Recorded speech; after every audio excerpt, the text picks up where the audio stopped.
जय हिंद दोस्तों। कभी कभी हम संख्याओं में भाग देते तो वो वहाँ पे भाग जाती ही नहीं। तो हमें समझ नहीं आता कि वो भाग जा क्यों नहीं रही हैं। क्योंकि वे संख्याएं अभाज्य संख्याएं होती हैं। तो हमें पता कैसे चलेगा कि वे संख्याएं अभाज्य हैं कि भाज्य हैं। तो इस वीडियो में हम आपको यही बताएंगे कि कैसे पता करें कि कोई भी संख्या अभाज्य है या भाज्य है। तो चलिए हम बिना किसी देरी के अपनी वीडियो को शुरू करते हैं। वीडियो को पूरा जरूर देखिएगा।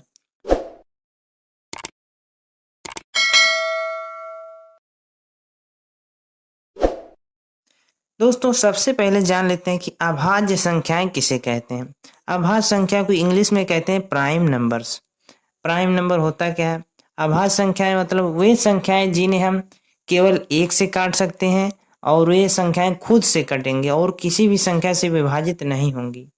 तो यहाँ पे सबसे छोटी संख्या होती है अभाज्य संख्या 2, फिर 3, फिर 5, फिर 7, फिर 11, 13, फिर 17, फिर 19, फिर 23, फिर 29 और ऐसे ही आगे बढ़ती जाएंगी।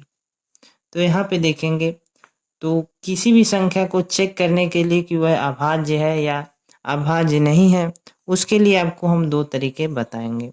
तो सबसे पहले एक क्वेश्चन लेते हैं कि जैसे क्वेश्चन हमारा है 89। 89 ये क्या अभाज्य है या भाज्य है? तो इसके लिए आपको क्या है, पहला तरीका हम बताते हैं। तो सबसे पहले क्या है, आपको चेक करना है कि किस संख्या का वर्ग 89 के पास यानी कि थोड़ा सा कम है। तो देखेंगे अगर 9 का वर्ग करें तो कितना आएगा 81, और वहीं 10 का वर्ग करें तो 100 आ जाएगा, 100 ज्यादा है। तो देखेंगे 9 का वर्ग इसके लगभग पास आता है। तो यहाँ पे 9 से छोटी जितनी भी अभाज्य संख्याएं होंगी उससे हम इसमें भाग देंगे। तो 9 से छोटेंगे देखेंगे यहाँ पे 2 है, 3 है, 5 है, 7। यदि ये संख्याएं इनसे कट जाती हैं तो यह क्या है, एक एक भाज्य संख्या होगी। अगर नहीं कटती है तो यह एक अभाज्य संख्या होगी। तो देखेंगे 2 से चेक करेंगे तो 2 के लिए विभाजता का नियम होता है कि यदि इकाई अंक 2 से विभाजित हो या यहाँ पे 0 हो तो वह संख्या 2 से विभाजित होगी। तो यहाँ पे देखेंगे 9 है, 9 क्या 2 से नहीं कटेगा, यानी कि यह संख्या 2 से नहीं कट रही। तो होता है पूरी कितनी भी संख्या बड़ी हो यह 2 से नहीं कटेगी। अब 3 से चेक करेंगे।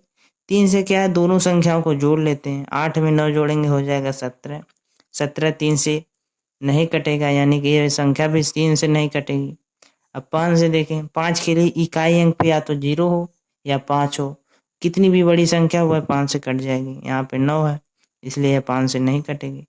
और 7 के लिए होता है कि देखिए इकाई अंक का दूना करके आगे वाली संख्या से घटा देते हैं, यानी 9 का वर्ग दूना करेंगे तो हो जाएगा हमारा 18। 18 में से 8 घटा देंगे आपका हो जाएगा यहाँ पे 10।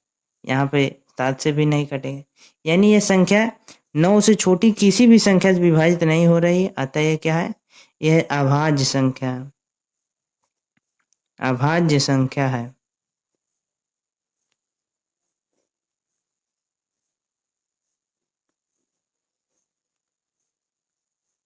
और वहीं अगर दूसरा क्वेश्चन कोई बड़ा क्वेश्चन ले, जैसे कि हमारा क्वेश्चन है 263, ये चेक करें कि यह एक अभाज्य है या नहीं। यहाँ पे तो यहाँ पे देखेंगे कि आपको वर्ग करने में भी काफी कठिनाई होती होगी, किस संख्या को वर्ग करें कि इसके लगभग पास आए। तो यहाँ पे हम आपको वर्गमूल ज्ञात कर लीजिए, सबसे सही है तरीका। 263 का वर्गमूल चेक करिए। तो देखिए इसके लिए वर्गमूल निकालने के लिए जोड़ा बनाना पड़ता है आपको। तो इस तरह से आप जोड़ा बना लेंगे, पीछे से जोड़ा बनाते हुए चलेंगे। अब देखिए किस संख्या का वर्ग करें कि 2 के पास आए। तो यहाँ पे 1 का वर्ग करेंगे तो यहाँ पे 1 हो जाएगा, घटा देंगे 2, 1 बचेगा यहाँ पे। अब क्या है, 63 को यहाँ पे उतार देंगे। फिर जिस संख्या से हम किए थे वही फिर आपको इसी में जोड़ देना है, 2 हो जाएगा आपका। 2 हो गया। अगर 6 लेते हैं, 6 लेते तो देखिए यहाँ पे 26 होगा। अब 6 का 6 में भी गुणा करेंगे तो हो जाएगा 36। इसका बच जाएगा आपका देखिए 36। इस तरह से लिखते हैं, 6 यहाँ पे उतार देंगे तो यहाँ पे 3 बचेगा। अब 6 का गुणा फिर 2 में करेंगे तो 12 हो जाएगा। 12 में 3 जोड़ देंगे हो जाएगा हमारा 15।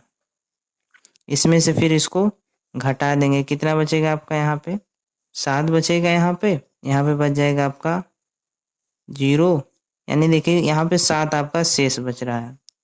शेष बच रहा है तो आपको दशमलव में ले जाने की, मतलब यहाँ पे आप दशमलव लगा के चाहे तो भाग कर सकते, लेकिन आपको करने की कोई जरूरत नहीं। बस देखना आपको 16 का क्या वर्ग लगभग इसके पास आएगा, यानी 16 से छोटी जितनी भी अभाज्य संख्याएं हैं, यदि यह इनसे कट रहा है तो यह संख्या क्या होगी, यह भाज्य होगी, अन्यथा अभाज्य होगी। सबसे पहले 2 से चेक करते हैं। 2 के लिए क्या इकाई अंक होना चाहिए, 2 से विभाजित, यहाँ पे हो नहीं रहा है, अतः यह पूरी संख्या 2 से नहीं कटेगी। 3 के लिए क्या है, सभी अंकों को जोड़ देते हैं, तो देखिए 6 में 2 जोड़ देंगे 8, 8 में 3 जोड़ेंगे 11, 11 3 के टेबल में नहीं आता है, अतः यह भी संख्या 3 से विभाजित नहीं होगी। 5 के लिए क्या है, आपका इकाई अंक 0 अन्यथा 5 हो, तो यह संख्या 5 से कटेगी, अन्यथा नहीं कटेगी, यानी ये 5 से भी नहीं विभाजित होगी। 7 के लिए इकाई अंक का दूना करके दहाई में से घटा लेते हैं, 3 का दूना करेंगे 6, 6 इधर से घटाएंगे कितना बचेगा आपका 20, यानी 20 क्या है 7.5 के टेबल में नहीं आता, अतः ये भी 7 से विभाजित नहीं होगा।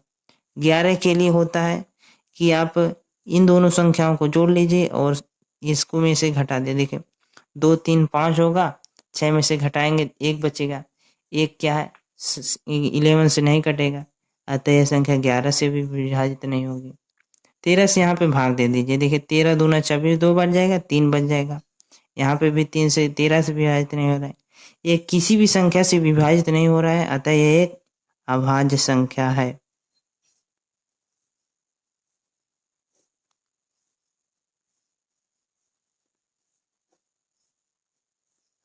आपको फिर से बता दें, सबसे पहले करना होता है कि आपको ऐसी संख्या का वर्ग ज्ञात करना है जिसका वर्ग लगभग इसके पास आए। उसके बाद जिस संख्या का वर्ग इसके पास आ रहा है उससे छोटी जितनी भी अभाज्य संख्या होंगी उससे भाग करके चेक करना है आपको। यदि भाग चली जाएगी तो वह भाज्य होगी, अन्यथा वह अभाज्य संख्या होगी। और अगर इस संख्या का वर्गमूल, यानी देखिए यहाँ पे 7 बच रहा था, तो यहाँ को पूरा ले जाने के बजाय 16 पूर्ण हो रहा है, तो यानी 16 से छोटी जितनी भी अभाज्य संख्या होगी यदि उससे विभाजित हो रहा है, अतः यह एक भाज्य संख्या है, नहीं तो वह अभाज्य संख्या। तो एक क्वेश्चन दोस्तों आपके लिए जिसका आंसर आपको कमेंट बॉक्स में देना है। क्वेश्चन हमारा 247 भाज्य है या अभाज्य, कमेंट बॉक्स में जरूर बताएं।